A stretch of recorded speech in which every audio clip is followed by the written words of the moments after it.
Nós vamos falar sobre o tema Nós somos a casa de Deus. Eu acho que quando a igreja aumentar essa consciência de que nós somos a casa de Deus, às vezes a gente fala, né? Nós vamos à casa de Deus. Na verdade, nós vamos à casa de oração, o templo onde a igreja se reúne.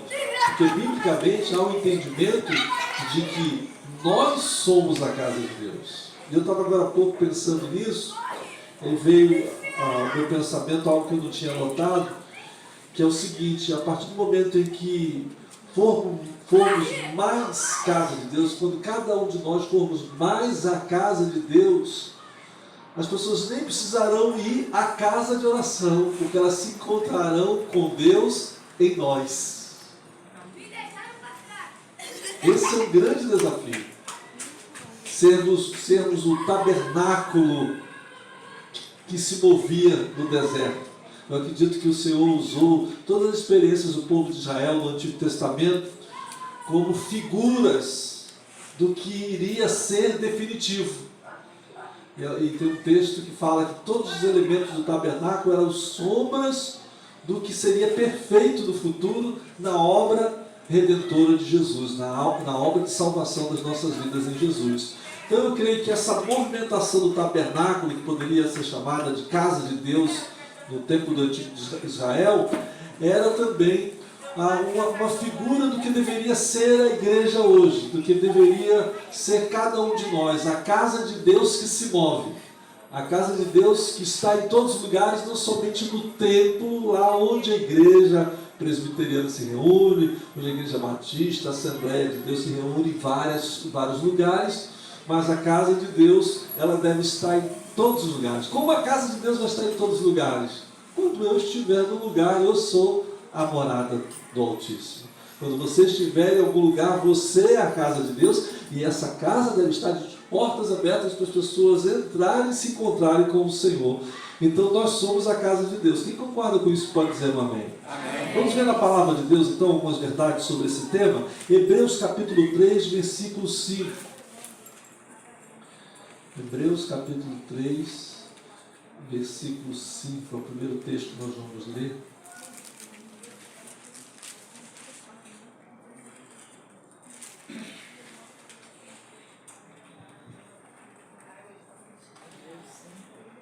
Hebreus capítulo 3, versículo 5.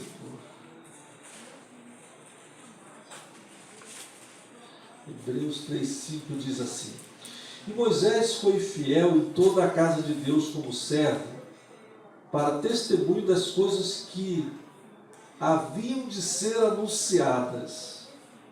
Eu acho que essa parte aqui, para testemunho das coisas que haviam de ser anunciadas, tem a ver com o que eu falei agora há pouco, né? Porque está falando que Moisés foi fiel em toda a casa de Deus, do tempo do antigo Israel, tabernáculo, que ele ajudou a construir, e também ali serviu como líder do povo de Israel. Então, testemunho das coisas que haviam de ser anunciadas. Cristo, porém, como filho, é fiel em sua casa.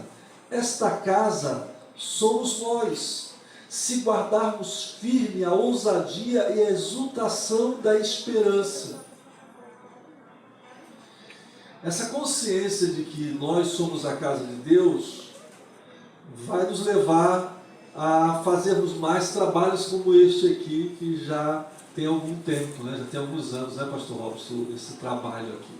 Essa consciência de que nós somos a casa de Deus vai levar-nos a não ficarmos dependendo tanto do templo para adorarmos ao Senhor. No início do culto se cantou uma canção tão linda que fala de adoração. Eu não cantei porque eu não conheço muito bem a letra, mas assim, tocou no meu coração, né?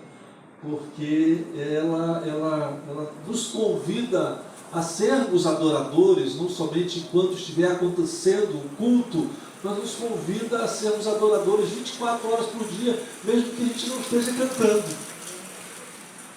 Então, essa consciência de sermos a casa de Deus, ela vai nos levar a pensar o seguinte: eu sou um ambiente onde o Senhor deve ser adorado. Eu sou um ambiente que as pessoas precisam frequentar e se encontrar com o Senhor, porque quando a gente vai à casa de Deus, de uma certa forma, a gente vai ter um encontro com o Senhor. Quando a gente convida pessoas para ir à casa de Deus, para ouvir a palavra do Senhor, a gente também tem essa intenção de que as pessoas tenham um encontro com Deus na casa de oração, naquela que chamamos casa do Senhor. Então essa consciência vai nos levar a estarmos o tempo todo fazendo as pessoas olharem para nós com desejo de ter um encontro com o Senhor. Desde o tabernáculo do deserto até o grande templo de Salomão, o Senhor não habitou em casas feitas por homens. Desde o tabernáculo até o grande templo de Salomão, o Senhor não habitou em casas feitas por homens. Ele está em todos os lugares, ele é onisciente, ele é onipresente, mas habitar como numa casa se habita, né? Por exemplo, eu ouvi o seu nome, mas já esqueci. Arlete. A irmã Arlete, aí ela vai no mercado, ela vai ao templo, ela vai visitar um parente, mas ela habita aqui. Então, Deus, dessa forma, ele não habitou em templos feitos por mãos humanas. Isso é bíblico, está lá em Atos capítulo 7, versículos 44 a 50. Atos capítulo 7, do versículo 44 a 50. Vamos ler alguns versículos aqui.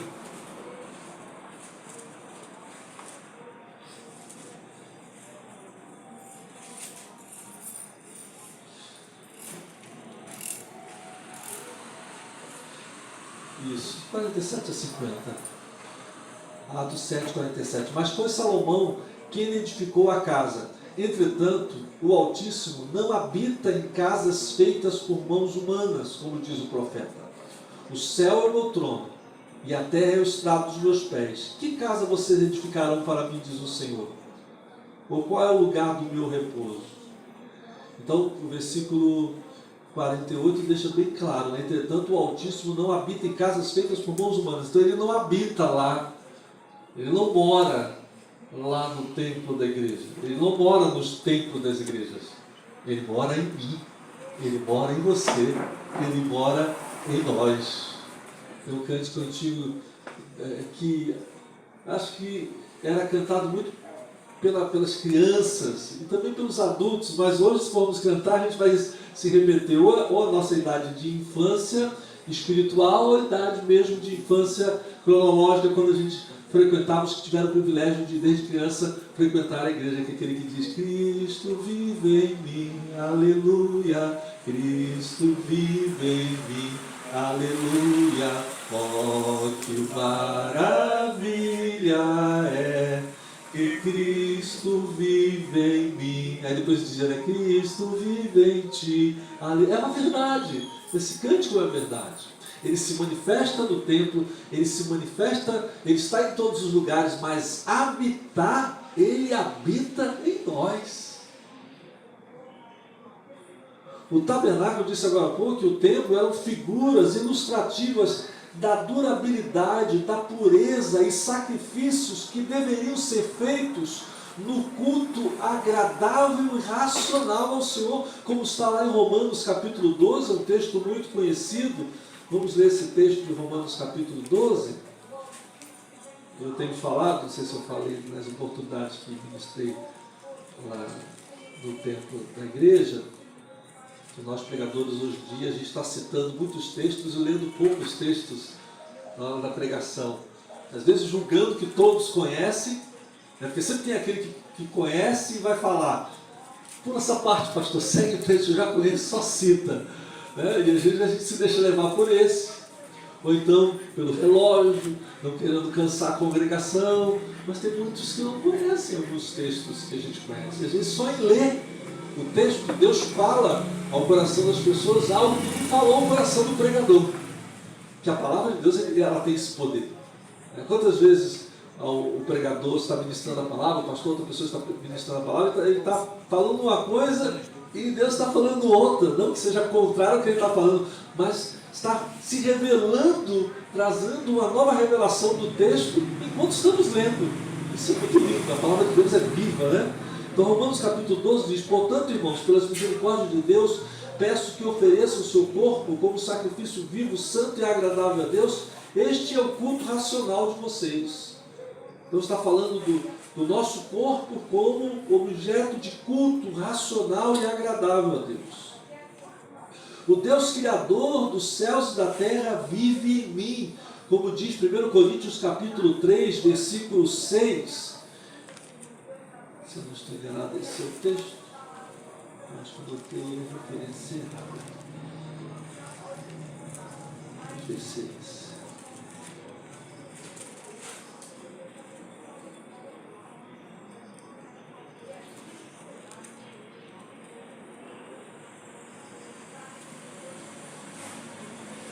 Não é a referência errada, mas eu vou achar daqui a pouco. O texto que diz que Ele habita em nós.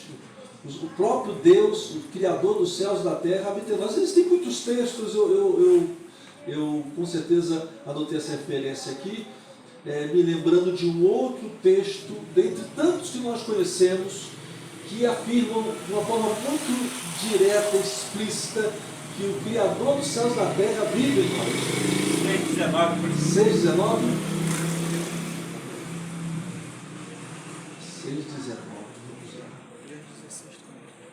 6,16 também? 3,16. 3,16. 3,16. Esse mesmo, a referência estava errada, por que eu não encontrei aqui? Ou melhor, a referência está certa e na hora que eu fui procurar, não encontrei. Vocês não sabem que são o santuário de Deus e que o Espírito de Deus habita em vocês? Se alguém destruir o santuário de Deus, Deus o destruirá, porque o santuário de Deus, que são vocês, é sagrado. É esse mesmo. E o outro que o pastor citou, 6,19? É isso mesmo, 6,19. Será que vocês não sabem que o corpo de vocês é santuário do Espírito Santo que está em vocês e que vocês receberam de Deus? Então, dois textos assim, que afirmam de uma forma muito clara, né? Que nós somos santuário de Deus, Ele habita em nós. Na história de Israel, quando o povo abandonava a lei, o culto, a obediência, a nação se enfraquecia e se tornava escrava, e os objetos valiosos do templo eram roubados, não é assim? Os objetos do templo eram roubados quando ele não era de alguma forma danificado, destruído, como aconteceu algumas vezes. Quando Israel foi para o cativeiro babilônico, o templo foi destruído. E mesmo que não acontecesse uma destruição do templo, os objetos valiosos do templo eram roubados quando Israel deixava de obedecer ao Senhor, de seguir os seus mandamentos. Agora vamos trazer essa verdade do antigo Israel para a nossa realidade hoje. Hoje nós somos a casa de Deus. Amém, irmãos? Amém. Quando, como casa de Deus, não obedecemos os mandamentos do Senhor, perdemos a comunhão com o Senhor, tudo que tem de valioso dentro de nós, o inimigo também rouba. Eu pensei aqui noutra verdade que eu vou compartilhar daqui a pouco, mas uma ilustração que eu poderia dizer é o seguinte: casas abandonadas, elas viram covis de animais. Por que muitas casas, alguém tem o privilégio de ter uma casa aqui na região dos Lagos? Já comprou uma casinha lá em Búzios, não tem a congregação, pastor? Em Vila Tur. Hã? Tem uma casinha em Vila Tur. Vila Tur é onde? Ali perto de Bacaxá. Ok. Então, por que muitas casas ali na região dos Lagos são assaltadas? Porque elas ficam muito tempo vazias, são casas de veraneio. E aí os ladrões, sabendo disso, está vazia, está desabitada. Então a facilidade para entrar, para arrombar e para roubar. Então nós, como casa de Deus, todas as vezes que deixamos de obedecer, que deixamos de deixar Deus se manifestar, o inimigo vem e rouba o que há de mais precioso dentro de nós, saqueia essa casa aqui. Essa casa sempre tem que estar habitada pelo Espírito Santo. Tem que sempre, e qualquer casa, né? Qualquer casa que ela deixar de ser habitada, portas fechadas. É interessante, eu fui ajudar meu cunhado a limpar a casa da sua sogra, que vai ser vendida. A casa estava fechada há muito tempo, mas o chão era poeira preta, as paredes tudo sujo, poeira, por onde entrou essa poeira? As portas fechadas, as janelas fechadas, mas um chão preto de piso preto, as paredes pretas, uma poeira grossa em cima dos móveis, porque está desabitada. Então, nós, como casa do Senhor, sempre precisamos da habitação e da manifestação do Espírito Santo. Porque se a casa ficar desabitada, vem o inimigo e saqueia os bens mais preciosos e também deixa essa casa suja. E nós vamos dar um exemplo bem interessante sobre isso. Não sei se eu falei na outra oportunidade que eu estive ministrando lá no templo. Qual é o fundamento da casa de Deus? Nós somos a casa de Deus, isso aí acho que ninguém questiona. Nós somos a casa de Deus. Mas qual é o fundamento da casa de Deus? Qual é o fundamento dessa casa? São colunas, são sapatas feitas de ferro, concreto. E qual é o fundamento da casa de Deus? Aqui no capítulo 3 de 1 Coríntios, versículos 10 em diante, diz assim, segundo a graça de Deus que me foi dada, lancei o fundamento como sábio construtor, e o outro edifica sobre ele. Porém, cada um veja como edifica, porque ninguém pode lançar outro fundamento além do que foi posto, o qual é Jesus Cristo.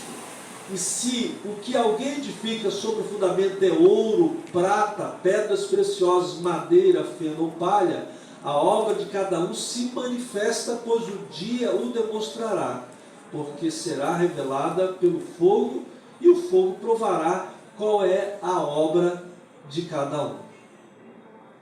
Se aquilo que alguém edificou sobre o fundamento permanecer, este receberá recompensa. Se a obra de alguém se queimar, sofrerá dano, pois ele mesmo será salvo, mas como que através do fogo. Aí vem o versículo 3,16. Vocês não sabem que o santuário de Deus, que são o santuário de Deus, que o Espírito de Deus habita em vocês? Então, esse texto está falando sobre alguns fundamentos de uma casa. Como você edifica a sua casa? Aí ele fala sobre fundamentos de materiais preciosos, como prata, ouro e pedras preciosas, madeira, feno ou palha. Se você deixar o ouro passar pelo fogo, não vai destruir o ouro, ele só vai se purificar. Ele pode até ficar líquido, mas não vai deixar de ser ouro. Agora, se queimar a palha, ela vai deixar de existir. Qual é o fundamento com o qual a gente constrói? Porque a gente afirma, né? Essa teologia, a gente crê nessa teologia. Nós somos a casa de Deus. Mas qual é o fundamento? Com qual fundamento nós estamos construindo a casa de Deus? Para a gente não dizer o que as pessoas dizem e que não representa a realidade das suas vidas. Você já viu muita gente dizendo assim, todo mundo é filho de Deus, eu também sou filho de Deus. Eu mereço, eu sou filho de Deus. Dizer que Deus está lá do céu, vou mandar fazer o teste de DNA, que esse camarada se parece nada comigo. Mas todo mundo afirma ser filho de Deus. E não há uma verdade bíblica para essa afirmação. Não tem base, não tem sustentação teológica. As pessoas dizem que todo mundo é filho de Deus. Também não adianta a gente afirmar que somos filhos de Deus em casa de Deus e não revelarmos isso através das verdades práticas. Aí o texto está falando aqui, qual é o fundamento da casa de Deus? O fogo das provações revela a qualidade do material com o qual construímos o fundamento da nossa fé. Material não resistente de pouca qualidade se encontra na superfície, né? Madeira, papelão, palha se encontra em qualquer lugar. Mas ouro, prata e pedras preciosas tem que cavar muito fundo. E para construir um fundamento sólido, tem que cavar muito fundo. Na hora de construir uma sapata, tem que cavar lá muito fundo, de preferência sobre a pedra, para o fundamento da casa ser firme. Então, isso nos faz pensar em muitas coisas. Para o fundamento que é Cristo, Cristo é a pedra angular, como diz a Bíblia, pedra principal, tem que ser colocada em nós para sobre ela ser construída a casa do Senhor. Então, a pessoa vai lá cavar, tira barro, às vezes tira entulho, tira pedra, tira água. O irmão falou que vai pregar sábado lá em Araruama, a igreja lá no colégio tem um terreno lá em Araruama, a gente construiu um muro. E quando a gente foi construir as sapatas, além de tirar barro, raiz, a gente tinha que tirar água, porque esse terreno lá muito perto, alagado, né? Então tinha que tirar água. Jogamos concreto seco dentro da sapata, não precisava jogar água. Esse era o recurso, porque você cava a água, tira a água minando. Né? Então, quanto mais cavar e encontrar pedra, mais fundamentos vai ter. Então, o material precisa ser precioso, precisa ser firme. E não se encontra em qualquer lugar. E material precioso fala de valores preciosos com os quais a gente constrói a casa do Senhor. Cristo é o principal valor da morada que somos nós. Como diz 1 Pedro 2, de 4 a 6, eu não vou ler o texto para não cansar os irmãos. Mas eu estou lembrando que eu fui no Ciante, uma igreja lá em Auma, do pastor Alexandre, que foi pastor antes de mim aqui em colégio. Ele começou uma série de mensagens sobre a filiação, a paternidade, a nossa filiação em Deus. Aí o tema dessa segunda mensagem foi vencendo a insegurança através da paternidade divina. Aí quando ele estava pregando,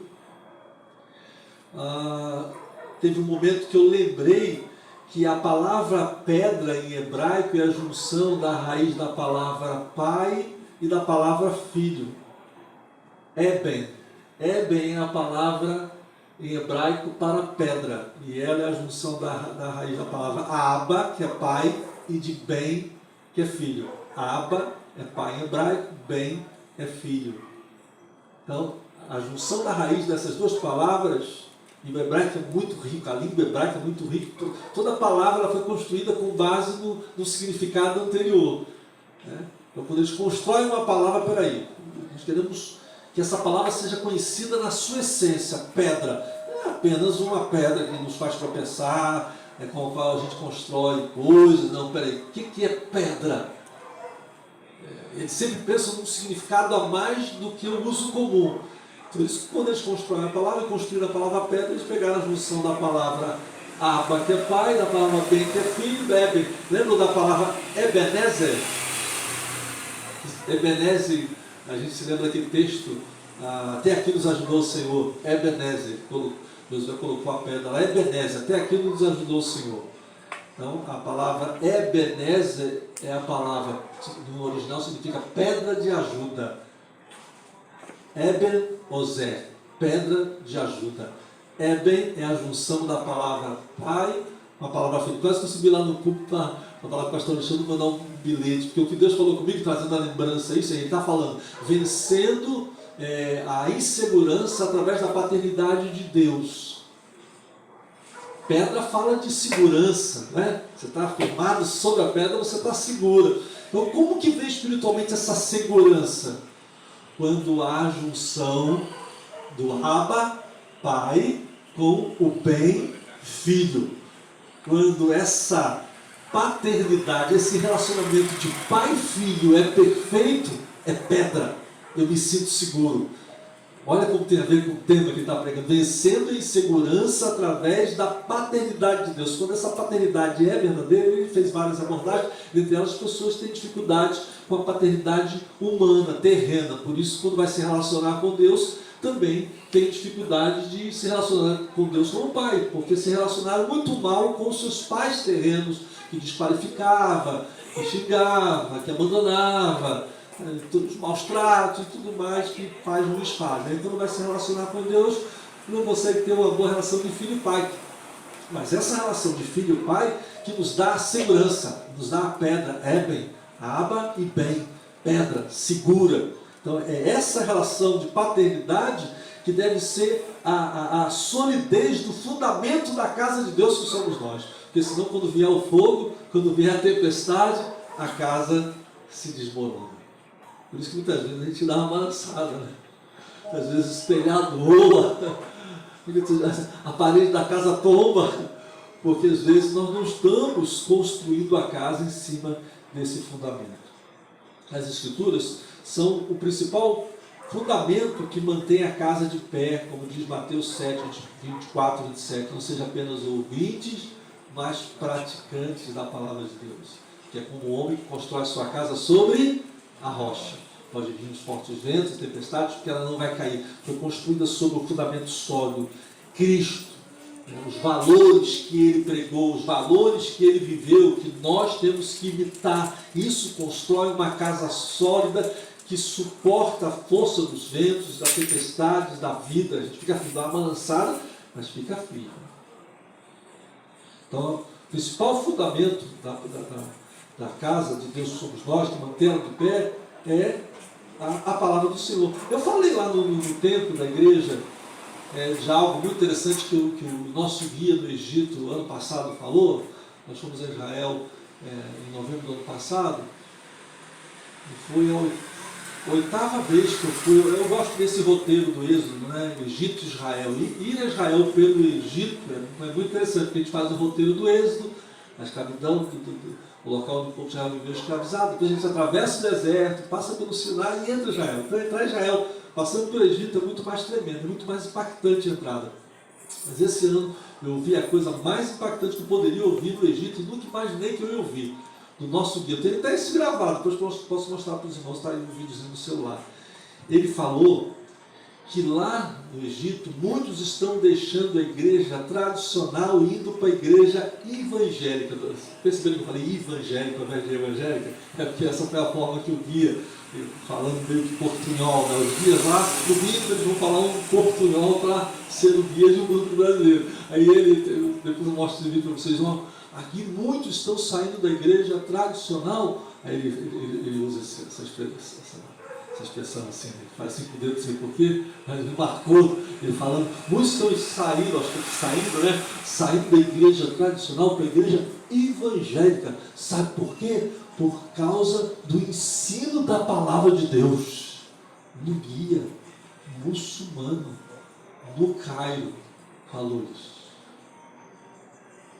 Nós estávamos visitando, eu falei sobre isso, nós estávamos visitando a igreja do Lixão. Já falei sobre isso lá na igreja? Falei, né? A igreja do Lixão. Nós estávamos visitando a igreja do Lixão, que é uma igreja construída debaixo de uma montanha para 10 mil pessoas.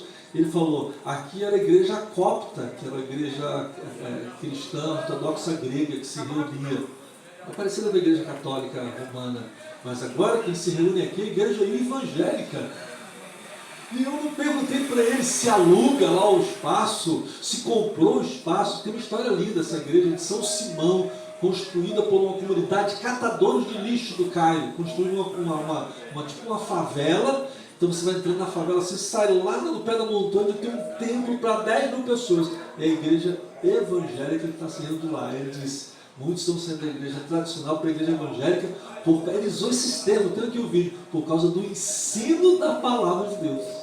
As pessoas estão saindo das suas religiões, procurando a igreja evangélica que ensina a palavra de Deus, que é essa que dá o fundamento sólido. E aí, eu termino aqui, para não cansar os irmãos, com outra experiência que eu tive, essa já em Israel, porque se essa casa do Senhor tem que ser limpa para nele habitar, para o inimigo não vir, fazer sujeira, roubar os bens mais preciosos. E aí isso me faz lembrar outra experiência, não sei se eu compartilhei também lá, quando nós estávamos na esplanada do templo, onde no Monte Moriá, lá em Jerusalém. Lembram da figura onde hoje tem lá um santuário muçulmano com a cúpula dourada e a mesquita de Al-Aqsa do lado? Aquele da cúpula dourada é um santuário, não é uma mesquita. A mesquita do lado assim. Ali era o grande templo de Salomão, a esplanada do templo é enorme. Cabe não sei quantos mil campos de futebol. É ali que tinha o grande templo de Salomão. E esse ano, na verdade, ano passado, o guia falou algo assim muito impactante. Ele disse que na época do domínio turco-otomano, ali sobre Israel, a esplanada do templo, que já não tinha mais o templo de Salomão, foi destruído, não tinha mais o segundo templo, que foi reconstruído na verdade, chama o segundo templo, mas na verdade é o terceiro templo, né? Porque reconstruiu o templo foi Esdras. Mas a grande reforma, quem ganhou crédito foi Herodes. Então, o segundo templo ganhou a fama por ser de Herodes. Então já não existia mais. E aí, o que eu estava falando, que aquele local, presta atenção nisso, eu termino aqui, que é muito tremendo. Essa esplanada do templo, onde havia o templo de Salomão, templo destruído, pela segunda vez, se tornou um grande lixão. O lugar onde o Senhor era adorado se tornou um grande lixão. Quando o guia falou isso, o Espírito Santo falou, é assim que acontece com você. Quando você deixa de me adorar, você vira um depósito de lixo. Alguém entraria aqui e faria desse local um lixão? Alguém entraria aqui e jogaria lixo? Não, que habita aqui uma casa, tem gente aqui circulando, tem gente varrendo, tem pessoas trabalhando, tem culto. Obrigado. Ninguém faria. Eu falei para um amigo que está morando nos Estados Unidos há quase 2 anos, aqui está um lixão, Rio de Janeiro é um lixão. As pessoas deixarem um muro sem ninguém morando, jogam uma bolsinha, daqui a pouco entulho, não é assim? Rio de Janeiro, para tudo quanto é lugar que você vai, entulho, vários lugares. Eu fiquei um tempo sem passar ali na Via Láctea, a Via Láctea ao longo dela, indo para Nova Iguaçu, aquela parte alta, que você ia para Nova Iguaçu, a parte alta das ruas, do lado direito, né? Montão de lixo, o pessoal joga lá em cima, vai cair, está invadindo a Via Láctea. Não, o Rio de Janeiro todo. Quando você, como local de habitação, deixa de ser um local onde eu sou glorificado, onde eu sou revelado, você se abre para tudo quanto é lixo. Sua alma começa a receber os lixos. É ou não é assim? Não é verdade, irmãos? Quando a gente deixa de ser um adorador, quando a gente deixa de ser casa de Deus, quando a gente se mantém em adoração, as pessoas chegam perto de nós e não falam nem palavrão. Não sei como é que elas percebem. Você já passou por essa experiência, já? E a pessoa pedir desculpa, ou já por saber, ou por perceber, pedir desculpas a você porque falou um palavrão, que é uma coisa muito comum hoje em dia. As pessoas, na verdade, estão usando palavrão para elogios. Não tem um termo aí que estão usando, que eu não vou falar, obviamente, aqui, que para falar de uma coisa boa estão usando esse termo. Mas para falar de coisa ruim estão usando o mesmo termo. Você já deve imaginar qual é, né?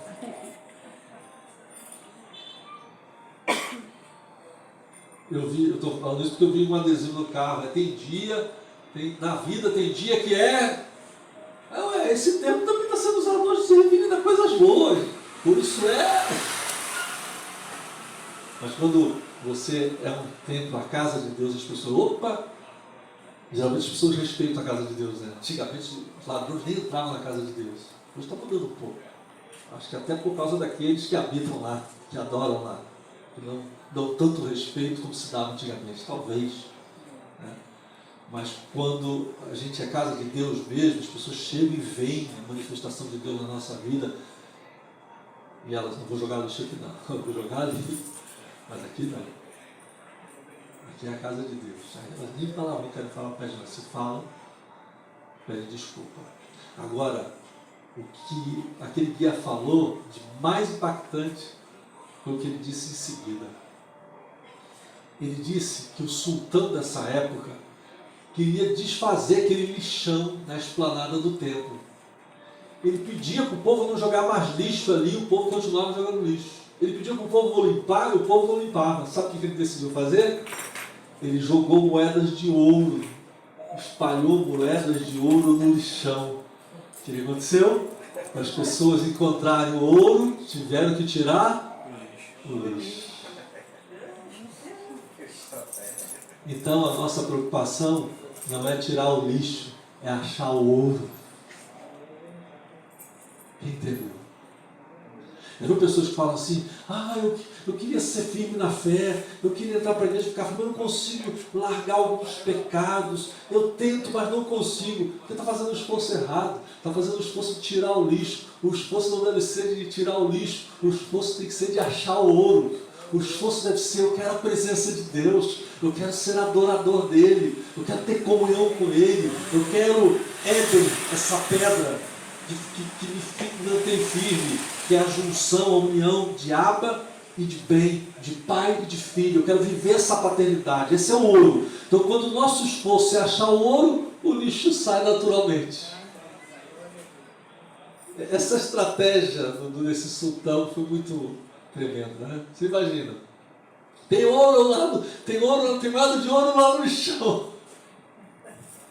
Você imagina, e aí, ó, uma moeda de ouro pequena, como é que vai tirar, marchar? Só tirando, né? E o pessoal captutinho, tira de lá, tira de cá, achei uma! E assim ele conseguiu limpar.